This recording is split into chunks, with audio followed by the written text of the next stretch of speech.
Assalamualaikum warahmatullahi wabarakatuh. Saya Musdalifah Putri Kasnova dengan NIM 0903 1282 227040 dari kelas Sirek 5A ingin menjelaskan materi mengenai pengenalan input dan output MRP atau Material Requirement Planning. Jadi apa itu MRP? MRP merupakan sistem yang digunakan untuk menghitung rincian jumlah bahan baku, bahan mentah atau komponen yang dibutuhkan untuk memproduksi sebuah barang pada sebuah perusahaan.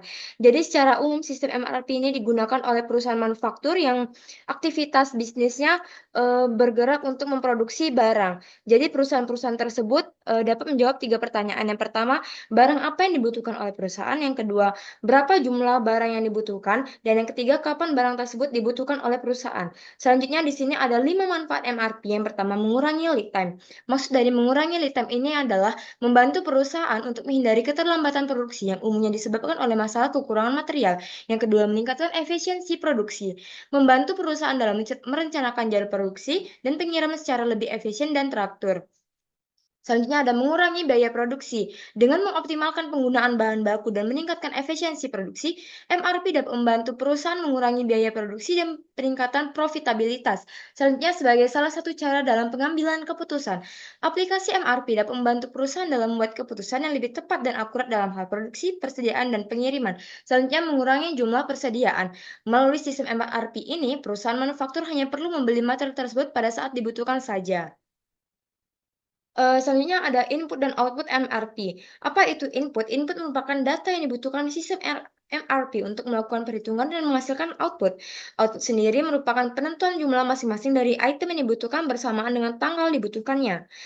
Selanjutnya ada cara kerja Material Requirement Planning. Di sini ada 3 tahap. Yang pertama tahap input terdiri dari Bill of Materials (BOM). BOM ini merupakan daftar lengkap dari semua bahan, subkomponen, dan komponen lain yang diperlukan untuk membuat suatu produk beserta jumlahnya.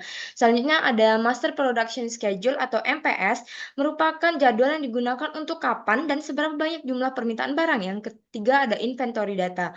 Data inventories adalah informasi terkait ketersediaan dan jumlah bahan baku, suku cadang, dan komponen yang saat ini tersedia di gudang atau dalam proses produksi.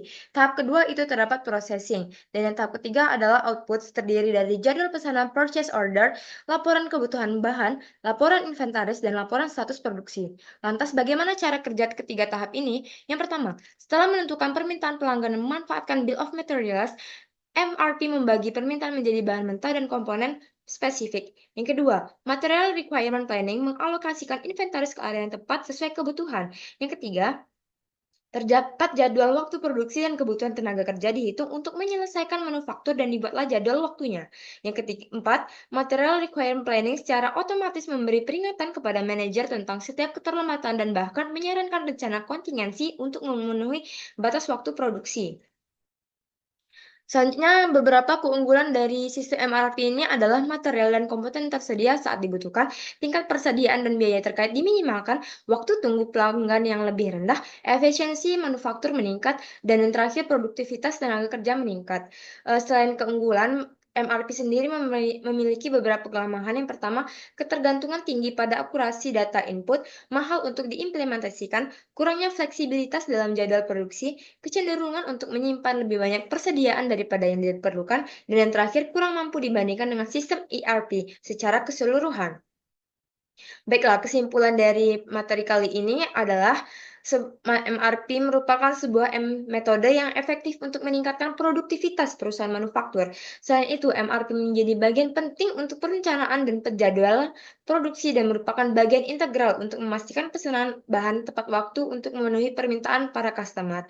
Apabila ada kesalahan, saya mohon maaf. Saya akhiri dengan wabillahi taufik wal hidayah. Wassalamualaikum warahmatullahi wabarakatuh.